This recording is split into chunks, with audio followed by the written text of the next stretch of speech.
Hi, everyone. Welcome to the Unscaled Travel Show. I am so glad you're here. My name is Jeremy Long. I'm your host, here with my co-host and co-explorer, Amy. Hello. Where we travel around, bring you exciting stories from around the world, including places like Maine, Rhode Island, maybe. This is part 5 of our 5-part road trip oddities series. We have looked around the United States and just found the best roadside attractions. And roadside attractions we have found out along the way. It's nothing new. It's nothing that's like definitely, like spawned from the United States or anything.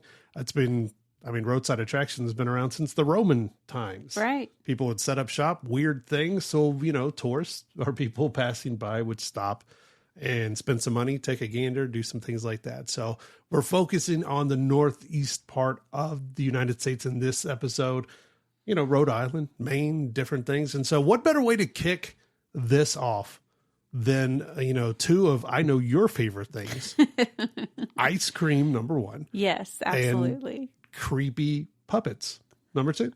I think that's on your list of favorite things. These are both my least favorite things. You love ice cream. Yes, I do. It doesn't love you back. My God. I could tell stories, but I won't because this is a family program that only lasts an hour. So about my issues with dairy. But Ben & Jerry's. Ben & Jerry's is a worldwide popular ice cream, basically an institution that's been around for years and years and years. And at their headquarters in Vermont, Waterbury, Vermont, they actually have a Ben & Jerry's flavor graveyard. This is all of like the discontinued flavors of ice cream that they've had over the years. They actually in 1997 set up a graveyard with headstones and all of that, kind of paying homage to some of their past flavors that have gone away. I love this. I think for something so, I would say, beloved as like ice cream, it's a funny twist on, hey, maybe this flavor didn't do so good. Like a little bit acknowledging that these weren't the most popular flavors out there, but it's just a funny little thing too, because this graveyard truly has headstones for these flavors with little puns written about them on there, which I just find hilarious. And I was reading that the tour guides will stage mock funerals for the flavor. I think it's only appropriate. I love it. Now, we grew up in the South. So you and I, we're more Bluebell people. No offense to the Ben & Jerry's people, even though you actually do have your favorites of Ben & Jerry's. I have a couple of Ben & Jerry's flavors I love. See if some of our folks around, our listeners around the world have ever, if some of their favorites are on this list, like Aloha Macadamia. This sounds like a delightful little... That does sound... Brazil nut butter ice cream with macadamia nuts covered in white and dark fudge. So like... why did that not work? I don't know what Divinity is. Or Chocolate Comfort. Or Cool Britannia. Or Dastardly Mash. That sounds something. Some of these sound really good, though, like Devil's Food Chocolate. Why wouldn't that do good? I wonder, though, if it was too similar to another ice cream another flavor they already had. They have some. In their 2011 holiday season, they had a limited batch of everyone's favorite sweaty balls. Now, if you don't know anything about sweaty balls is an iconic SNL sketch from years ago. But it is. I mean, here you could actually go and pay homage to sweaty balls. I don't even have anything to say to that. Yeah. So along with sugar plum and, turtle soup, which, come on, you could say your farewells to sweaty balls or this is nuts. They're actually side by side to each other. Oh, okay. So anyway, so you can stop off there and pay your respects to some of your favorites. And they're actually, if you go on their website, they do have a section where you can actually ask to have a flavor resurrected. Which they've done. Which they have done they have before. Brought some back. Some in limited scopes, but yeah, absolutely. So moving on to your next favorite thing, which is a place called Bread and Puppet. Bread and Puppet sounds interesting. Museum. The name itself, you're a little bit like, what do these two things have in common? Yeah.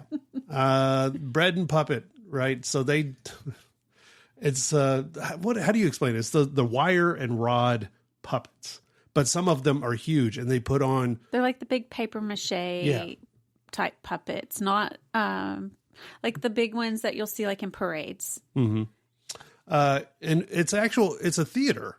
So they put on shows, multiple shows a year. It's been around since the 60s. And I'm not trying to upset anyone in Glover, Vermont, where Bread and Puppet is actually housed, but this creeps me out. It does. Me too. And the part you said, it's like a theater, but it's a huge barn and it has hundreds of these giant paper mache puppets. Yeah. Just hundreds. Stuffed in there. They are everywhere. And they do, they have these theater productions that are outside. They've grown over the years. It started out, I believe, in the Lower East Side of New York and has kind of taken off from there. It remains very, very popular. I'm sure lots of people, if you grew up in that area, you've probably been to a Bread and Puppet show. I just can see it online and no, absolutely not. That's of the devil. Well, what does the bread have to do with the puppets? I think that's just what it's called. I don't think they actually serve bread. No, on their website it says that they bake bread for visitors. What? Yeah. I thought it was just like one of those weird... I don't know. They actually they bake bread for visitors. That's what the website said. No, if there's something worse than just puppets hanging out and like doing things, it's them baking you bread and giving you bread before a show. I don't know. Maybe they just needed a name and then people kept asking like, so where's the bread? So now they just make bread. I don't know. I thought it was just one of those like cute little names, I don't know. A whimsy. I could be wrong, but it's just a weird, they actually bake you bread? I'm on a mission. I need to see if they actually do bake your bread, but they've turned it in. They've expanded from the initial puppet shows to, like I said, these like bigger over the top theater productions, but they have a gallery and just kind of a museum to their past or more like retired puppets and shows. So retired or not retired ice creams, deceased ice creams and retired puppets. That's what we're talking about today. Oh, I'm sorry. I just keep getting caught up on the pictures and I don't find any part of this, but look, it's something you can do. It's an oddity. So like the more uncomfortable, I think some of these roadside attractions make you, I think it's better to actually seek it out and stop. And I'm talking in the literal sense for like you guys, like all of you do it. Everybody else, not you. I'm not going to do that. I don't like it. I'm a grown man. I don't want to cry in front of people, but I will if someone makes me go here. It just doesn't seem like something that. But you can stop and you can get your picture with a giant puppet. Mm-mm. You can eat some bread. No. And then you can go and see some no longer with this ice cream flavors. I don't want the bread from the puppets. I'd rather have sweaty balls. It's just a personal choice. Would you? Is there something we need to talk about? During the break, maybe. We'll talk about that. Keep it right here. It's Roadside Oddities, Unscaled Travel Show. We'll be right back.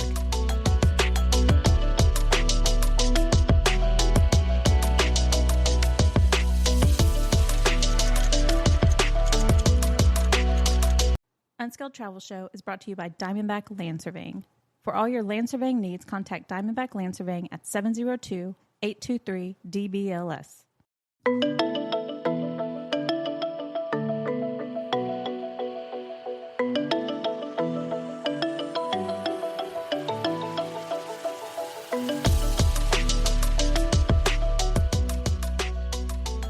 Hi, everyone. Welcome back to the show. Jeremy Long here with my co-explorer, Amy. Hello. Check us out online, unscaledtravelshow.com for all of our past episodes and interviews.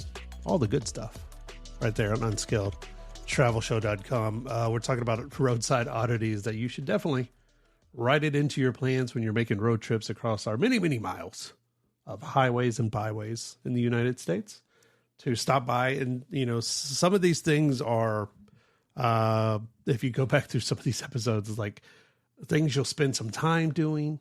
Mm-hmm. Some are just like, you're just going to grab a photo. And those are my favorite roadside attractions, like the giant statues and the buildings that are shaped like things. And you and I, we were just on a road trip. We weren't in the northeast part of the country, but we happened to come across a roadside attraction, and we stopped to take a picture. And there were actually people out there restoring it when we were there. But it was a very large, I guess, miner, as in gold miner, not child, like you like to point out. A miner, not a miner. But we were in Reno, Nevada, and we saw this giant Last Chance Joe, I think was his name. Sam? Something. Last Chance Sam, maybe? But I don't know. Joe, maybe. He's very big, and they had just moved him from one location to another. And we go to take a picture, and there's some men standing there, and they asked us what we thought about it. And you're like, oh, he's really ugly. And then we find out they work for the Historical Society, and they're restoring him. It was pretty funny that you kind of insulted their roadside attraction. I definitely put my foot in my mouth there. You know, and I think it's amazing how much work goes into keeping these roadside attractions and oddities, especially like the giant statues of stuff, to keep them, I guess, presentable and not falling apart. They were telling us the story about it. We won't get into all of that, but it takes a lot. And every few years they're having to paint him, but he's become like a part, almost like a mascot of the city. Mm-hmm. So they keep it going. Same way for the Big Duck. The Big Duck in Flanders. Flanders, New York, has a 20-foot tall concrete duck built in the 30s by a farmer to basically sell ducks and eggs, and sometimes together, duck eggs. But yeah, it's a giant. It's a giant duck. It's a giant for real duck. For real. And it's just called the Big Duck. And he's just there. And like, you can go inside of him. Like, apparently he's a museum and a gift shop, but I don't know what you're buying. I'm curious. Is it all duck memorabilia? Big Duck souvenirs, I guess. Yeah. And if you're curious about where Flanders is, it's basically Long Island. So you can go out there and see Big Duck. I love it. That definitely, the next time we're in that part of the country, I want to go see the Big Duck. You're in Brooklyn a lot for work. So and I've never seen this on my time, in Brooklyn. So this gives us something else to look at. But in Brooklyn, they have the Lighthouse and the Lobster Man. Yeah, which seems very weird because Brooklyn is a very urban area, but it is has water quite several sides of it. So I could see where this comes from, because apparently on kind of the southeast side of Brooklyn, there's a lot of seafood restaurants. And so one of them, I think it was called Jordan's Lobster Dock. There you go.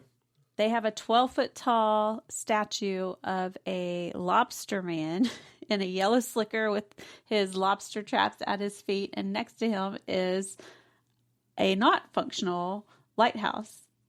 So people stop and take pictures with the lobster man in the lighthouse. I totally misread this. I got the lighthouse part. It's a lobsterman. So someone who goes and catches. He's not a man. That's a lobster. That's what I thought. He's like like a fisherman, but a lobster. Sorry, am I emphasizing the wrong part of the word? When I introduced it, I said lobster man. I was like, this is incredible. Like, I got a big 12-foot tall lobster man. He's got claws for hands. Yeah. These claws ain't just for attracting mates, boy. And he's out there doing his thing. No. It's he's in a big yellow rain slicker. Yes. I totally misunderstood, but now that I'm seeing pictures of him, This makes way more sense in my brain. Oh, I love you. I love you so much. Yeah. So you're the one. But yeah, he's outside. I think the actual Jordan's Lobster shop is now closed. So he is now adjacent to a seafood retail market, but it's still there. So you can still go and snap photos with him. And, unfortunately, he's not a lobster man. He is a lobsterman. Same goes, excuse me, in Amherst, New York.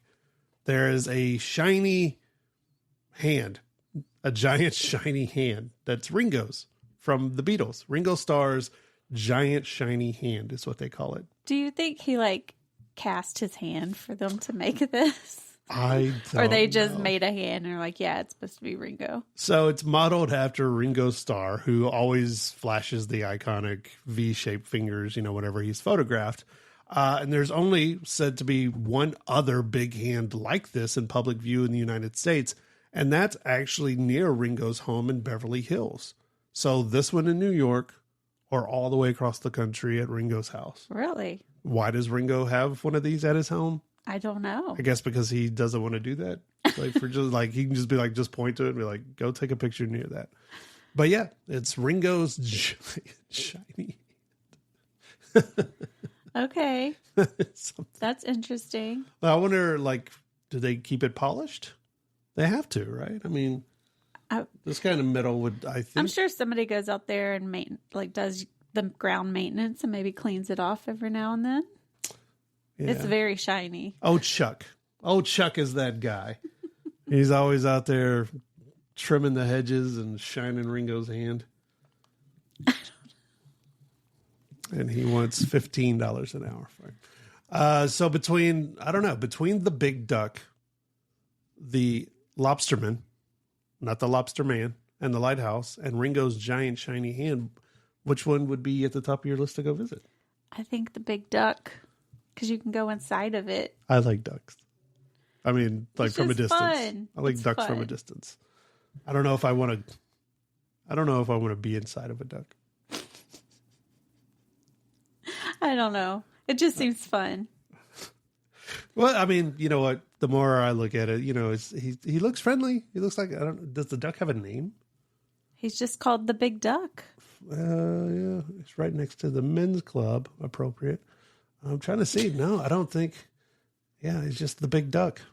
Hey, just meet me at the big duck, right? That makes sense. I guess. Meet me at Ringo's giant shiny hand. We'll go get some seafood.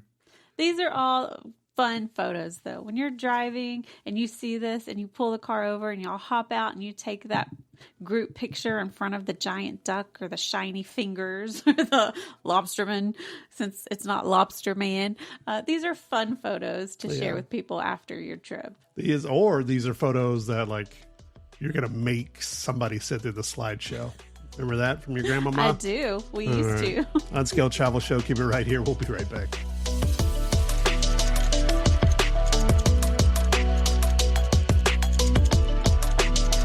Unscaled Travel Show is brought to you by Diamondback Land Surveying.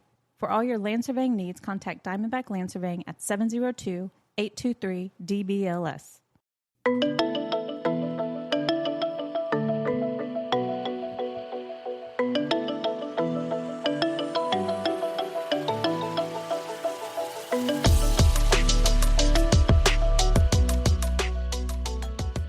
Hi, everyone. Welcome back to the show. Jeremy Long here with my co-explorer, Amy. Hello. Getting real weird with the roadside oddities. And, I think that's part of the fun. You and I were talking in the break about just about everywhere in the United States, we have this affinity for giant Paul Bunyan statues Yeah. and monuments. I thought it was really one of those things because, we grew up in Texas. We've talked about that and learning a lot of Texas history, and we do learn other history. And I remember Paul Bunyan being a really big thing that we learned about. And I never really understood why, because he wasn't a Texas symbol. Yeah. But I just thought, we just like our tall tales and our, legends, right? But the more we're researching this, I think all of America really likes the Paul Bunyan legend. Yeah. And I read, like, Paul Bunyan's an actual guy. Like, he's a real guy. There was a real person. He didn't have a 20-foot blue ox or anything. Named Babe. Right. I'm trying to explain, like, for people, because we have listeners around the world. And, like, Paul Bunyan is this, like, almost mythical figure here. You know, he was a what do you call him? A lumberjack? Yeah, there you go. He was a giant. Well, he wasn't a giant lumberjack. He was a lumberjack. And there's this whole story, but, like, everywhere has statues, giant statues of this guy. Because he was supposed to be really big, and he had a blue ox named Babe, and he was supposed to be huge as well. And so, like, Maine has, in Bangor, Maine, you can find a 31-foot tall statue of Paul Bunyan. But you can also find 30-foot tall statues of Paul Bunyan in California and Texas, everywhere. It's just kind of, I love how weird roadside America can be. Staying in that same vein in Maine, Lenny the Chocolate Moose. This one makes me so happy. Depending on your trajectory, it's the world's only life-size chocolate moose. And not like chocolate mousse, but like a chocolate moose, like with antlers. You know? He is made of chocolate. Yeah. And this is where you're going to find Lenny, appropriately named. He's a little ambassador for the Pine Tree State. And I guess that's Maine. I guess they have it's a candy store that he's in front of. Yeah, but like a moose in Maine is kind of like I don't know. I didn't know they had moose in Maine. I guess I only assumed that moose were like more Alaska, but I haven't been to Maine. And now I'm knowing that they have a big chocolate moose there. I feel like we need to go. Yeah, absolutely. So, like, you can go there. I don't think you can touch it. You definitely can't eat it, but it is a part of a candy store. And I don't know. Lenny, I don't know, man. I have mixed feelings on Lenny here. Do you? Yeah. It kind of creeps me out a little bit. Something about the chocolate. Why? I mean, it says that they maintain it. It has to stay in a space that's no warmer than 70 degrees Fahrenheit so the chocolate doesn't melt. But it's part of the candy shop, I guess, is also an ice cream shop. So it's on that side of the store. But I mean, I can get what you're saying because it's chocolate, and chocolate could potentially start melting and getting sticky. But saying that, we have here in Las Vegas, in the New York, there is the Hershey's chocolate store, and they have a chocolate Statue of Liberty. Yeah. I'm kind of uneasy about that too. You can't touch it though. A lot of people do. They're not Have you seen all around the base of it? Like, people have taken off chunks of it for some Well, they're reason. not supposed to. Oh, I just imagine the filthy children just eating on that thing. So besides his principal claim to fame, he is also reportedly the world's largest chocolate animal sculpture. So he is he represents the Lind Libby Candies in Scarborough, Maine. So go see Lenny. Pull over, take a picture with Lenny. Just don't lick Lenny. Ugh. It does say he's behind a wooden fence to prevent licking. It says that specifically. Oh my gosh. It's just too many things I can say there. Okay. So, like, nearby in Columbia Falls, Maine, is the Wild Blueberry Land, which has the world's largest blueberry. And let me guess, it's not a real blueberry? I have this thing with people saying it's the largest, and it's a fruit or a vegetable, and it's not an actual fruit or a vegetable. It's just a sculpture shaped like it. They have a very large blueberry dome, which was built in 2001.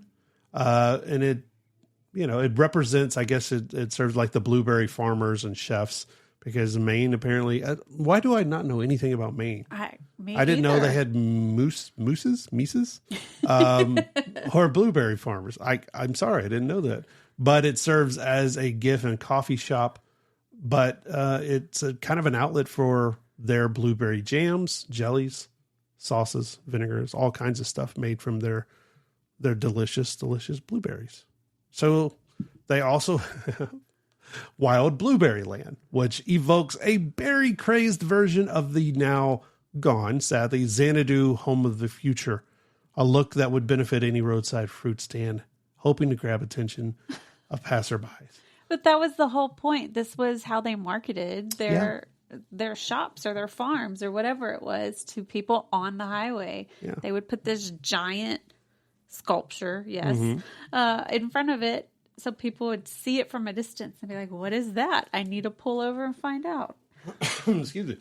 Inside the blueberry, and you might like this, inside the blueberry dome, of course, it probably smells amazing with all the blueberry things happening, but they actually have a blueberry throne, which you can sit in for a photo op. It's a chair that's painted gold with a big crown at its headrest, and a stuffed moose head suspended overhead. Okay. So you can have a picture. Okay. And have it all done. Interesting. Yeah. Well, all right. I mean, I like blueberries. I don't know what that has to do with the moose, but as we just found out, apparently there are moose. There are mooses in Maine. So you can take a picture with Lenny, just don't lick him. And then Lenny's cousin, his head is over the giant blueberry. Aw. Keep it right here.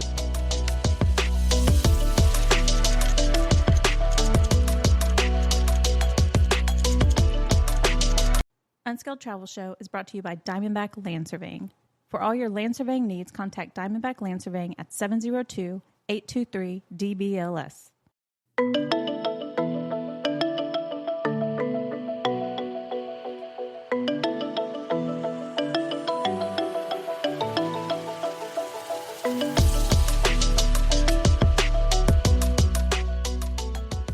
Hi, everyone. Welcome back to the Unskilled Travel Show. Jeremy Long here with my co-explorer, Amy. Hi. We're in beautiful Sin City, Las Vegas in the Diamondback Land Surveying Studios. And we're talking wonderful roadside attractions. Weird. The weirder, the better, right? The weirder, the better. I keep saying that, and they just keep getting weirder. I think, we talked about Lenny and how you don't lick Lenny. Okay. He doesn't like it anymore. But that also goes for this next one, the paper house. Why would you lick a paper house? I don't know. I didn't know how to segue into that. So there you go. Don't lick the paper house. In Rockport, Massachusetts, there is a full-size home, furniture and all, made entirely of newspaper by this engineer, Elis Steinman, in the 1920s. I don't understand. And I think that's part of why people have to go see it. Yeah, it's still there. It's still open, and it is all made of paper. Stedman started with newspaper insulation and kept going until even his piano was paper. Yeah, there's a picture of the piano on the website. It doesn't look like paper at all. It is. That's because these layers and layers of newspaper are covered in varnish. So it's built from over 100,000 varnished newspapers. Some of the newspapers inside are over a century old. Because, again, he built this in the 1920s. So, it's already 100 years since that happened. So you can still read the headlines in a lot of them. You see Charles Lindbergh's flight, Depression-era ads, and even early comic strips. That's interesting. You can just read the walls. That is really interesting. I would enjoy seeing that. I mean, you and I have gone to a few historical hotels and restaurants and bars that they have framed newspapers on the walls, and it's just really cool to see something from way back in our history and what was considered big news at the time. And some of it are things that we, historical events, and to see it how they were reporting on it at the time is really fascinating. Huh. The paper house. So, I think for a while it was going to be next to the matchbook house. Oh, there you go. Dad joke, right? You're funny. So there was another one. There's another one in Massachusetts. Not another paper house. No. Sorry. Another fun roadside attraction in Sherborne, Massachusetts is Emily the Cow ... vegetarian activist is what her name is. In 1995. Emily the Cow. vegetarian activist. Okay. In 1995, there was a cow named Emily that escaped from a slaughterhouse by jumping over a gate. She has been immortalized in bronze. So this is a life-size bronze statue of a cow escaping being slaughtered. And they were like, you know what? It's pretty impressive. This cow jumped over the fence. It's probably never happened before. We're going to cast it in bronze and we're going to make a memorial to her. Is she like mid-jump? No. She's just like in the garden, it looks like. Just a cow having a fun day amongst the flowers. That's very interesting. Wow. And you get pictures with her. And then also, it stands for something. It actually says she did pass away in 2004, and her statue is near her grave. Oh. And there are other statues nearby of Mother Teresa and Gandhi. Mother Teresa, Gandhi, and a cow that jumped over a fence. Oh my God. Oh, Maine. All right. You tickle me. All right. Is that all in Maine? Yes. All of these are No, in Maine? no. Sorry. This one was in Massachusetts. Massachusetts. Sorry. The Pepper House is in Massachusetts. Massachusetts too. I'll just, you know what? I'll throw you in there with Maine. I don't know why. I don't know. This is going to sound insulting. And I don't mean for it to, but I don't think about these places that often. I think that's why I don't. I mean, we grew up in the South, and then obviously you can talk about the school systems there. So there you go. You got me. And now we live on the West Coast. So I kind of forget. But we did go to Massachusetts 2 years ago. Yeah. In the fall. Mm-hmm. We wanted to visit Salem and a few other places, and we ended up in another small town that actually has a location on the Roadside America roadside attractions list. What is it? The Lizzie Borden Bed and Breakfast. Oh, yeah. Because, and we saw it when we were there, we did the same thing. People stop outside. There's a sign. It says it's the actual Lizzie Borden house. Mm-hmm. People stop outside, take photos in front of it. So it is a roadside attraction, but it's also a museum, and it is a working bed and breakfast. You can go inside. You can sleep there. Yeah, which is crazy, right? I mean, because, I guess we won't get into all of that about Lizzie Borden, but you can Google Not a Happy Story. And we've covered it before. We've talked about it before, mm-hmm. But yeah, very much something that people go to. Was it Twin Falls? Twin Rivers? Fall River. I was close. Well, they go there and check it out. It's an amazing place, honestly. And it serves so many different things. If you want just like a cute bed and breakfast, sure. If you want paranormal experiences, sure. Yeah. If you are a true crime fan, sure. Roadside attractions, absolutely. I mean, what don't they do there? What don't they have that you could possibly want at the Lizzie Borden house? That's a fun one. Besides, Lenny, besides a chocolate mousse, what else, what else could you possibly want that they don't have? I don't see it. I don't know. I mean, you and I, when we were in Salem too, I wouldn't say that Salem necessarily had roadside attractions, but they had a lot of photographic places that we took photos in front of because it is this historic town, and there's, so many things that have come out of it. I mean, they had trials. Nathaniel Hawthorne's house and different things, and there's big statues everywhere that it all kind of leads back to their claim to fame. Mm-hmm. The Salem witch trials and all of that, and the old witch house, and that kind of, I guess, do take on a life of their own as roadside attractions. So you can have fun anywhere, right? Keep it right here, Unscaled Travel Show. We'll be right back.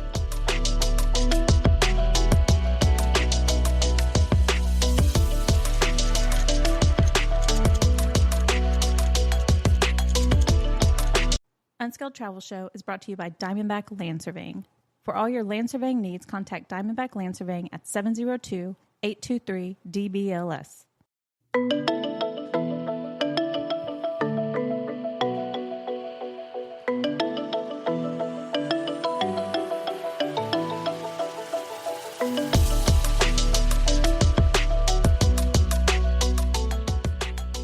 everyone. Welcome back to the show. Jeremy Long here with my co-explorer, Amy. Hello. We're in Sin City, Las Vegas in the Diamondback Land Surveying Studios, and we are chatting about weird and wild and odd roadside attractions in the northeastern part of the United States.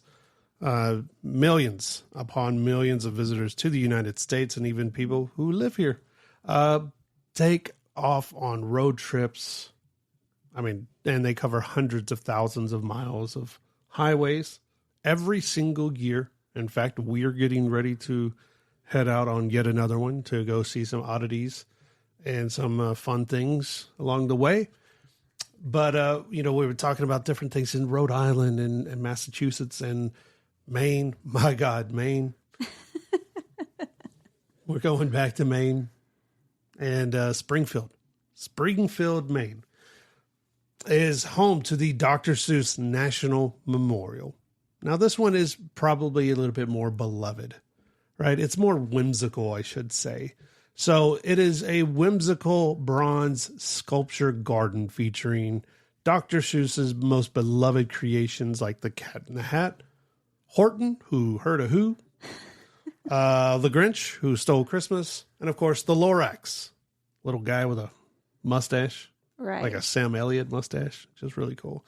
So, it's if you love these stories growing up, there's a place where you can go and really kind of dive right into Dr. Seuss. So I love this because kids would love this, but there's this whole outside sculpture garden with all these bronze sculptures of different characters, but it's actually a museum, and then they have all kinds of activities and things to do. But this isn't just like, somebody just like was like, I love Dr. Seuss, I'm making my own museum. This is a Smithsonian affiliate museum. Mm-hmm. So like this is a museum done right. And if you ever read a Dr. Seuss book or watched any of the movies, I think you would really enjoy this because it's just so whimsical. I don't have another word for it, but it just seems fun. And, and when you've been stuck in the car with the kids for hours, this would be a nice little. You're just ready. Oh my a nice God. Little break for all of you. Will you please just be quiet? And it's in a great location too, because everywhere around, like surrounding the Dr. Seuss sculpture garden, is like the Springfield Science Museum.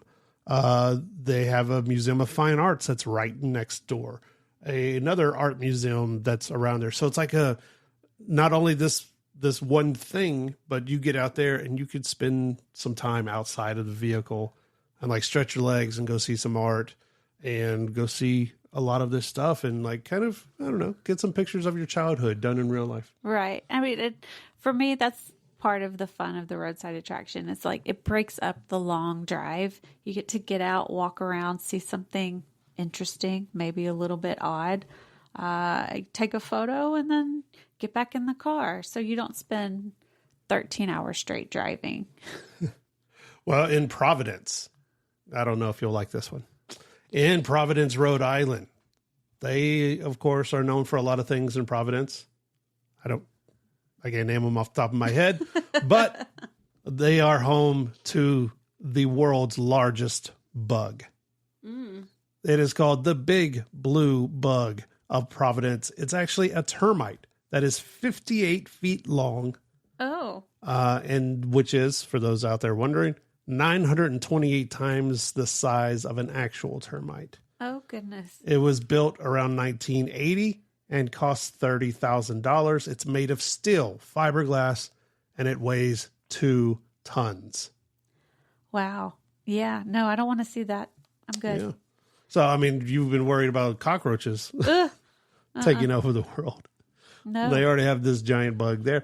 I mean, but, even in, in downtown Las Vegas. Yeah, we have the praying mantis. We have a statue. giant metal praying mantis that actually breathes fire. Yeah, it is a little creepy. It's kind of crazy. It's wild to witness, but it's there. I mean, we have that huge praying mantis. Other people have, giant horse flies. There's a killer bee somewhere, and there's all kinds of those like VW beetle spiders they made back in the day. Those. Like they put like legs on the VW cars or whatever. So there's tons of those. So I guess a giant termite, it makes sense. Well, there's another one in Vermont. It's not a termite. It is a dinosaur. Oh. It is called the Vermontosaurus. But the reason it's so fun is that it was just created a few years ago, but it was created entirely out of like scrap wood. And it really, like, if you look at it up close, it just looks like a bunch of pieces of wood just like nailed together. But from far away, it does resemble a dinosaur. And that's sort of the draw of it, is that it's not this shiny, fancy sculpted thing. They call it a ramshackle throwback to, it says Hollywood, far from Hollywood perfect is how they phrase it. Okay. So I think when you go see it, it's a little bit like, I can't believe this is what I stopped to look at. But then looking at the photo, it is a bit impressive that they were able to attach all these pieces of wood randomly, and they appear to look like a dinosaur.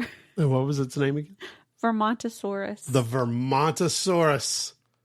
I like it. That is right up my alley. For if you are patriotic or whatever, I don't know. In Bristol, Rhode Island, there's an Uncle Sam potato head. You know the Mr. Potato Head? I love it, yes. Toys, right? Yes. There's one donned in patriotic red, white, and blue, and it's painted up like our dear Uncle Sam, who takes all of our money every single payday. So if you are, I love it. You like that? I mean, he looks friendly. He's got a little goatee on him. You think he ever puts on his angry eyes? Oh, absolutely. Is there a Mrs. Uncle Sam Potato Head? When Uncle Sam has had enough, he puts on his angry eyes and his big kissable lips. Remember this? He pulls his ears off when he's tired of listening to people.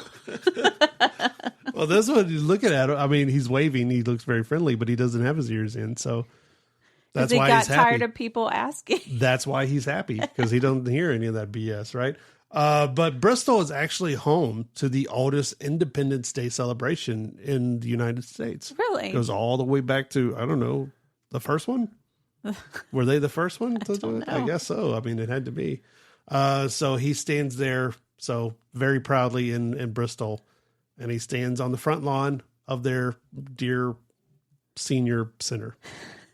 Okay. Just waving at those old folks. That's funny. I bet they love it too. He's got a little top hat. It's all red, white, and blue. Star, it's got stars all over. They're just spangled. They're all just on there, spangled everywhere. I like it. For kind of creepy. In Providence, going back to Providence, because why not? They have a giant blue bug. Why not? A tree root that ate Roger Williams. Oh. You don't know who Roger Williams is? Roger Williams actually founded Rhode Island. And he did so as a refuge for religious freedom back in the day, right? That's important now.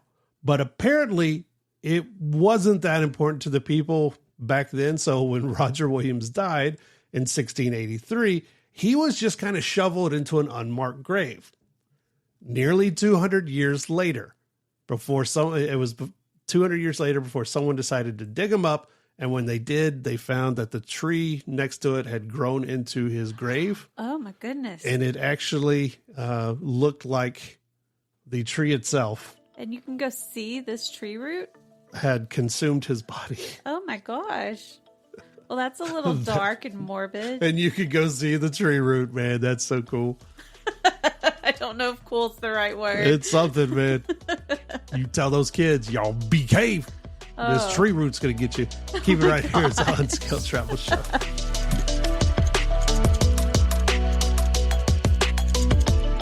Unskilled Travel Show is brought to you by Diamondback Land Surveying. For For all your land surveying needs, contact Diamondback Land Surveying at 702-823-DBLS.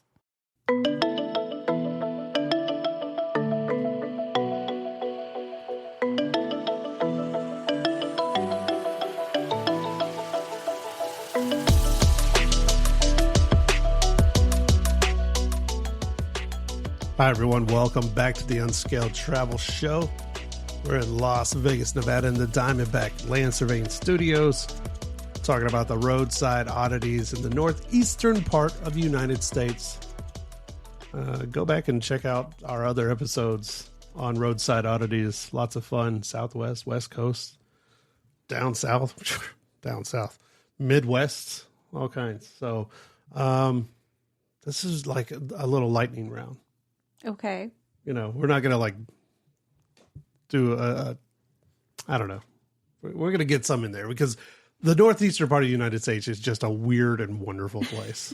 And the more I read about it, the more I'm just like, wow, I really need to go and visit more parts of the Northeast. Weird and wacky, I think is a good way of putting it. Absolutely. And they have all kinds of just wonderful things that you can go check out. So well, I have one first because okay, it kind of ties in with the last one you just talked about, sure. Kind of the creep factor of the tree root. And I would say it's in that vein. Mm-hmm. So in Connecticut, in Norwich, there is the Slater Memorial Museum. It's famous for its cast gallery. And you're going to know exactly what I'm talking about when I say it's the plaster replicas of sculptures, kind of like what we saw, or not sculptures, but also some other things, sort of like what we saw in Pompeii, where it was the casting of where the cavities where people's bodies were. Okay. So they have quite a few unusual casts, but they also are most famous for a mummified hand and arm. Whoa. Yes, it's like a whole arm with a hand, and some of the fingers are there. They're a little bit, I guess, some are broken off, but it's. They claim it came from an Egyptian mummy. There is no proof of where it came from, but that is by far their most popular attraction. Oh, wow. And it says people come from all over to come in and see this mummified hand. Okay. All right. That sounds fun. Go see the mummified hand. After you see the mummified hand in Hartford, Connecticut, you can go check out it's not a mummified version of this, but it is a sculpture of Jack, who is the first presidential pardon turkey. So if you don't understand, every Thanksgiving here in the United States, the president, whoever it is, pardons a turkey. Mm-hmm. And, the one that would usually end up on the Thanksgiving table is given an official pardon and gets to go live wherever turkeys live, right? So this one goes all the way back to 1863 under President Abraham Lincoln, who, the legend is he was destined for the Lincoln Christmas dinner table when Lincoln's son Tad tearfully pleaded for the turkey's life. Abe Lincoln was so moved, he issued a handwritten pardon to the cook, and the turkey was spared. So there is a statue in Hartford dedicated to that. I didn't know it was Lincoln's son who started this whole thing that we now still do every year. Yeah, they pardon one and the other one still gets eaten. Well, yeah. All right. Okay. Yeah, I have another one. Still in Connecticut, because apparently for a state not many people talk about, they have a lot of weird stuff. There is a hot dog man statue. What? Yep, in front of a restaurant. It's called Aza's Place. I think it was moved but this is where it resides now. And it is a hot dog that has feet and arms and is in front of this restaurant posing, and you can go take photos with him. Wow. He's their official greeter, they say. I love it. I love it. In Concord, New Hampshire, there is, for all you, I guess for everyone who's like around my age and older, you grew up playing Donkey Kong. It's probably one of the first games you ever played. And they have a Donkey Kong mural. It's a 5-floor outdoor elevator shaft, it's been painted over and done up in the classic arcade style game. So, it's a mural. You're going to take a picture, and at the bottom, there's painted on like an original Nintendo Entertainment System. I like it. At the bottom, this is something I would definitely go take pictures of. And this is fun. It reminds me of us being in Japan and that one area of town where all the buildings, they have like lights on them, neons, and it's kind of supposed to look like a video game. Yeah. It was fun. Tons of fun. Well, I have another, how I like the big animals and statues and things. There is a dairy, Guida's Dairy in New Britain, Connecticut. Their mascot is Super Cow. It is a cow wearing a Superman cape. Okay. And it is leaping across the roof of the building. I love it. So you can't really get a photo with the cow. Maybe if you're like on the ground shooting up behind you, but on the roof of the dairy is Super Cow, and she is their official mascot. That is fun. Okay. I'm staying in New Hampshire here for this one. Hampton, New Hampshire has a 16-foot tall beach Santa. Yeah. It's Santa in some striped blue pants and a fun Hawaiian beachy shirt. And, he's out there. It's on his day off, kids. So don't bother him. Connecticut has one too. They have what they call the large Santa. He is in front of a storage facility, but he is in his traditional Santa gear and he is waving at passerbyers. What? I don't know about all that. Dover, New Hampshire has a Ninja Turtles manhole cover and marker. Love it. Why? I don't know. An artist stayed up one night and created this thing. Of course, most people know who the Teenage Mutant Ninja Turtles are now. Yeah. It was a phenomenon back in the early 80s. Yeah. I grew up with it. Probably one of the first things that I remember doing. So just like the Donkey Kong mural, it's one of those things that you would be like, if you're like with your woman, because it's always a woman who's like, oh, that's so dumb. You'd be like, whatever, I should have brought my friend. But crime fighting Ninja Turtles, it makes perfect sense to me. Well, I don't think I'm going to say the name of this town right. Willimantic, okay, Connecticut. But they have these sculptures. They are on the bridge that leads you into town. And it is 2 giant frogs sitting on spools of thread. Oh, okay. Why? Doesn't say. It just says they're decorative frog statues sitting atop the spools of thread on this bridge into town. And all the comments of people who live there saying how much they hate these sculptures is hilarious.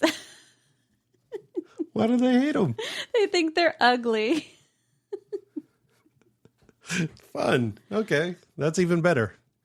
Because we've had so many that we've done in this series where it was created, the roadside attraction was created or something, and the townspeople initially were just like, this is awful. Get rid of this. And then it became like their thing. People thought the same thing of the Eiffel Tower also. Oh, right. Like people, Parisians, they hated it. Thought it was unsightly. And now it's known for it, right? In Concord, New Hampshire, if you love history a little bit like I do, they actually have at the President Franklin Pierce. Now, yeah, I could probably give most of you $100 and you would not name Franklin Pierce as a president. I wouldn't have. Yeah, I would have told you that was a made up name. Yeah, well, they're all made up. Franklin Pierce was America's 14th president. Okay. The only home that he ever owned is this house that they have this dress that was worn by President Franklin Pierce. Oh. He owned and lived in this home 6 years before he became president, and then he never made it back, right? It displays all kinds of Pierce artifacts and everything, including his boyhood red dress that he wore. I have questions. Yeah, look, I'll answer those questions. In those times, children's dresses were often unisex, and they made wearing or not wearing diapers easily. So these were children's dresses, but still they marketed as President Franklin Pierce's dress. Interesting. So there you go. All right. Yeah. Well, that's fun. Yeah. Lots of good stuff that you can go see as you crisscross the United States. There's stuff, literally hundreds of things in almost every single state. We hope we gave you a few to write down so you can check out next time you are in the northeastern part of the United States. We will see you guys next time. It's the Unscaled Travel Show.